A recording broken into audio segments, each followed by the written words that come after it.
여러분 안녕하십니까? 이 시간 시대의 소망 4장에 관해 살펴보고자 합니다. 4장의 제목은 너희를 위하여 구주가 나셨으니입니다. 관련된 성경 본문은 누가복음 2장 1절에서 20절입니다. 아일랜드 극작가였던 버나드 쇼가 이런 말을 했습니다. 동료 인간에 대한 가장 나쁜 죄는 그들을 미워하는 것이 아니라 그들에게 무관심한 것이다. 무관심은 인간미 없는 인성의 핵심이다. 우리에게도 3년 남의 집 살고 주인 성 묻는다란 속담이 있습니다. 모두가 무관심의 잘못을 지적한 말입니다. 사람이 모든 일에 관심을 가질 수는 없습니다. 중요하게 여기는 일에 관심을 갖다 보면 상대적으로 덜 중요한 일에 무관심하게 됩니다. 그럴 수 있습니다. 그런데 정작 무관심하지 말아야 하는 일에 무관심할 때가 문제입니다. 선택된 백성이었던 이스라엘에 그러한 무관심의 문제가 발생하였습니다. 하나님을 곁에서 섬기던 천사들에게 성자 하나님이 사람으로 지구에 탄생하신다는 것은 정말로 이해하기 힘든 일이었습니다. 천사들은 이스라엘 백성이 그분을 어떻게 받아들일지 대단히 궁금했습니다. 그래서 구주의 탄생 직전에 보이지 않게 이 땅 예루살렘을 찾아갔습니다. 그곳에는 이미 제사장 사가랴를 통하여 침례 요한이 태어나므로 구주의 탄생이 임박했다는 것이 알려져 있었습니다. 그런데 아침 저녁으로 희생 제사를 드리던 성전에도 안식일마다 예배를 드리던 회당에도 율법을 강론하던 학교에도 구주를 환영하는 준비는 전혀 되어 있지 않았습니다. 흔한 현수막 하나 걸려 있지 않았습니다. 제사장들도 랍비들도 율법 학자들도 곧 일어나려던 역사상 가장 위대한 사건을 전혀 알지 못하고 있었습니다. 천사들은 대단히 당황스러웠습니다. 하나님의 선택을 받은 백성이 구주의 탄생에 관하여 어떻게 그렇게 무관심하고 있는지 그들은 이해할 수가 없었습니다. 그 원인을 시대의 소망 44페이지에는 이렇게 기록하고 있습니다. 무관심이 이스라엘 땅에 편만하였다. 이기심과 세상에 몰두한 심령들은 온 하늘을 진동시킨 기쁨으로 아무런 감동도 느끼지 않았다. 보이지 않는 분을 보고자 갈망하던 사람은 극소수였다. 짙은 먹구름이 하늘을 뒤덮으면 주변이 어두컴컴해지는 것처럼 당시의 무관심은 이스라엘 전체를 뒤덮고 있었습니다. 사탄이 사람들의 마음을 이기심으로 가득 채웠습니다. 이기심으로 가득 채워졌던 사람들은 세상 일에 몰두하고 있었습니다. 그 결과 그들은 하늘을 진동시킨 기쁨이 있는 줄도 알지 못하였습니다. 여러분 그것 아시나요? 사람은 사랑하는 일에 무관심하지 않는다는 것을, 아니 무관심할 수 없다는 것을. 자식을 사랑하는 부모는 자녀 일에 무관심할 수 없습니다. 돈을 사랑하는 사업가는 돈 버는 일에 무관심할 수 없습니다. 명예를 사랑하는 리더는 타인의 주목에 무관심할 수 없습니다. 그래서 어떤 사람이 쓴 책 제목이 사랑의 반대말은 무관심이다입니다. 사랑하면 무관심할 수 없기 때문입니다. 이스라엘 백성이 구주의 탄생에 관하여 그토록 무관심했던 이유는 그들이 하나님보다 그분이 주시는 구원보다 세상을 더 사랑했기 때문입니다. 오늘 우리의 최대 관심사는 무엇입니까? 지금 우리가 최고로 관심을 갖고 있는 대상은 누구입니까? 이스라엘 백성의 모습을 보면서 우리 자신을 진지하게 돌아볼 필요가 있습니다. 아기 예수를 잉태한 마리아는 요셉과 함께 황제의 제가로 시행된 영에 따라 호적을 하기 위해 베들레헴으로 갔습니다. 그들은 요한을 구하지 못했고 급기야 마리아는 가축들의 거처에서 출산을 하게 되었습니다. 아기 예수님이 누웠던 첫 침대는 짐승들의 먹이통이었습니다. 어떤 사람은 자신의 비천한 출생 때문에 부모를 원망하기도 합니다. 그러나 구유에서 태어나신 이 예수님과 비교를 한다면 자신 있게 그러한 불평을 할 사람은 거의 없을 것입니다. 누군가 우스갯소리로 그러더군요. 최초의 킹 사이즈 침대는 구유라고요. 우주의 왕이신 그분이 사람으로 태어나서 처음으로 누웠던 곳이 구유였기 때문입니다. 하나님은 예수님을 왜 그러한 환경에서 출생하도록 하셨을까요? 굳이 그렇게까지 하실 필요는 없지 않았을까요?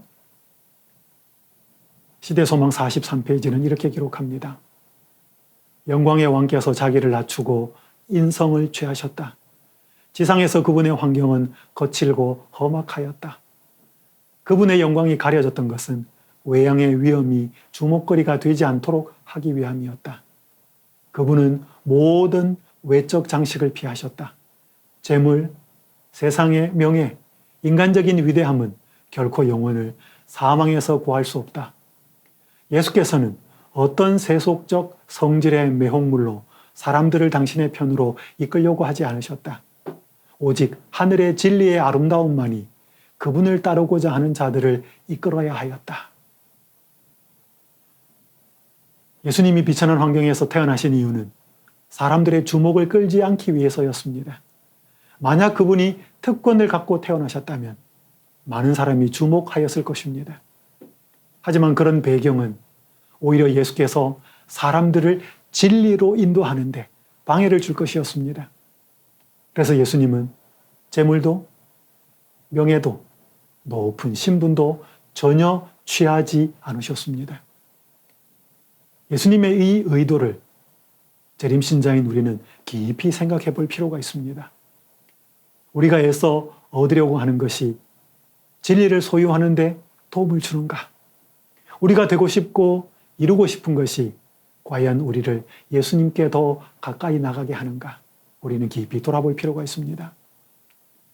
만약 그렇지 않다는 생각이 든다면 우리는 과감히 삶의 태도를 바꿀 필요가 있습니다. 구주의 탄생에 관해 이스라엘 대다수의 사람이 무관심했지만 모두가 그렇지는 않았습니다. 예외가 있었습니다. 그들은 밤중에 베들레헴 들판에서 양을 치던 목자들이었습니다. 그들이 대체 어떤 사람들이었기에 천사들이 구주의 탄생 소식을 알렸을까요? 시대소망 47페이지는 그들을 이렇게 묘사합니다. 그들은 고요한 시간에 약속된 구주에 대하여 서로 이야기하며 다윗의 보좌에 즉위하실 왕께서 오시기를 기도하였다. 양을 치던 그 밤에 목자들은 할 이야기가 많았을 것입니다. 돈 이야기, 자녀들 키우는 이야기, 갈수록 안 좋아지는 건강 이야기, 교회 혹은 정치 지도자들 이야기 등등. 그런데 그런 주제들이 아니라 그들은 그 밤에 약속된 구주에 관하여 이야기하고 있었습니다. 그분이 오시기를 기도하였습니다. 그들은 일터에서 기도하였습니다. 직장에서 일하는 중에 기도하는 것 쉽지 않은데 말입니다. 그들을 설명하는 이 말씀은 그들의 주된 관심사가 무엇이었는지를 보여줍니다. 그들의 관심사는 그리스도셨습니다. 이 말씀은 그들이 어떤 사람이었는지 알려줍니다. 그들은 그리스도의 사람들이었습니다. 그들은 의에 줄이고 목마른 사람들이었습니다. 그들은 가난했지만 하늘에 소망을 두고 살던 사람들이었습니다. 그들은 보이는 세계보다 보이지 않는 세계에 마음을 두고 살던 사람들이었습니다. 이것이 바로 그들에게 구주의 탄생 소식이 전해졌던 이유입니다. 그 목자들이 천사들의 방문을 받는 엄청난 특권을 누렸지만 그것은 상대적으로 영적인 일을 위하여 부름받았던 제사장들과 율법학자들과 랍비들에게는 상당히 굴욕적인 일이었습니다. 우리는 여기서 하나님이 과연 어떤 사람에게 자신의 계획을 드러내시는지를 볼 수 있습니다. 우리는 여기에서 어떤 사람이 되기 위해 애를 쓰고 마음을 써야 하는지 알 수 있습니다. 예수님은 세상에 관심을 두고 살던 절대 다수의 무관심과 그분께 마음을 두고 살던 극소수의 관심 속에 그렇게 이 땅에 오셨습니다. 하나님의 관심사나 무관심사는 인간의 관심사나 무관심사와는 많이 다릅니다. 아니, 전혀 다를 수 있습니다. 이스라엘의 절대 다수의 관심을 끌지 못했던 구주의 탄생 소식은 온 하늘을 흥분시켰습니다. 가브리엘이 목자들에게 구주의 탄생을 알린 후에 베들레헴 상공에는 셀 수 없이 많은 천사들이 나타났습니다. 그들은 온 마음으로 하나님을 찬양하였습니다. 지극히 높은 곳에서는 하나님께 영광이요, 땅에서는 하나님이 기뻐하신 사람들 중에 평화로다. 이 노래에서 영광은 평화와 하나님은 사람들과 지극히 높은 곳은 땅과 서로 시적인 평행을 이루고 있습니다. 하나님이 예수님을 통해 인간을 구원하시는 일은 그분께는 영광이 되고 사람에게는 평화가 됩니다.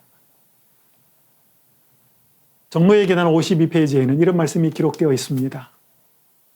그의 사랑의 팔로 우리를 안으시고 우리의 상처를 싸매시고 우리에게서 모든 누추한 것을 깨끗이 씻어주시는 일은 그의 영광으로 여기시는 바이다. 36서울병원의 전신인 위생병원의 원장이었던 조지 헨리 류 박사는 이승만 대통령의 주치의였습니다. 한국 이름은 류재한이었습니다. 여러분, 의사가 주치의가 되어서 대통령을 치료하는 것은 굉장히 영광스러운 일입니다. 자신의 의술과 의학적인 능력을 인정받았기 때문이지요. 그런데 여기 정로의 계단의 말씀에 우리를 치료하고 깨끗하게 하시는 일을 예수님께서는 영광으로 여기신다고 말씀하고 있습니다. 여러분, 이 말씀이 사실이라면 예수님께 우리는 얼마나 존귀한 존재들일까요? 여러분, 짐작이 되십니까? 예수님의 탄생과 사역은 하나님께는 영광이 되고 그분께 마음을 두고 살아가는 자에게는 평안이 됩니다. 삼위 하나님의 결정으로 그리스도는 바로 이 일을 위해 이 땅에 오셨습니다. 그러나 하나님의 그 결정에는 대단히 큰 위험도 도사리고 있었습니다. 시대소망 49페이지에는 그 위험에 대해 이렇게 말씀합니다. 하나님께서는 그분이 인간으로서 누구나 당하는 인생의 위험을 겪고 또한 인간으로서 누구나 싸워야 할 싸움을, 실패와 영원한 손실의 위험을 무릅쓰고 싸우는 것을 허락하셨다. 예수께서 이 땅에 오셔서 사람들이 겪어야 할 시련과 투쟁에 직면하실 때 실패와 영원한 손실의 위험이 따를 것이었습니다. 쉽게 말하면 예수님은 다시 하늘로 돌아가지 못하고 영혼을 잃어버릴 수 있는 그러한 각오를 하고 이 땅에 오셨다는 것입니다. 여러분, 무엇이 삼위 하나님을 그렇게 만드셨을까요? 몇 년 전 인터넷에서 아버지라는 이름으로 올라온 사진 한 장을 본 적이 있습니다. 사진 속의 아버지는 유치원생 아들이 비를 맞지 않게 하려고 우산을 낮추고 아들 쪽으로 기울여 씌워주어서 자신은 비에 흠뻑 젖은 모습이었습니다. 정상적인 아버지라면 자녀를 보호하고 어려움에서 벗어나게 해주길 원합니다. 그런데 우리의 하늘 아버지는 그의 사랑하는 아들 독생자 예수님을 그렇게 하지 못하였습니다. 오히려 그분은 극심한 투쟁과 위기를 당하도록 허락하셨습니다. 그 이유는 여러분과 저의 인생길을 안전하고 평화롭게 만들기 위해서였습니다. 이런 하나님 아버지의 사랑을 우리가 다 어떻게 깨달을 수 있을까요? 그래서 이 베들레헴의 이야기는 모든 재림 신자가 관심을 가져야 할 주제입니다. 사람으로 오신 예수님은 우리가 영원히 관심을 가져야 할 분입니다. 그날 베들레헴 들판에서 그리스도께 온 마음을 두고 있었던 그 목자들에게 하나님은 자신이 하시는 일을 알려주셨습니다. 그리스도께 온 마음을 두고 사는 자에게 하나님은 지금도 당신의 하시는 일을 드러내십니다. 우리는 아무도 하늘에서 일어나는 일에 낯설어 할 필요가 없습니다. 우리가 그리스도께 온 마음을 둠으로 성령의 충만함을 힘입어 하나님께서 하시는 일을 믿음으로 보고 살아가는 인생들이 다 되시기를 간절히 바라면서 이 시간 말씀을 마치도록 하겠습니다.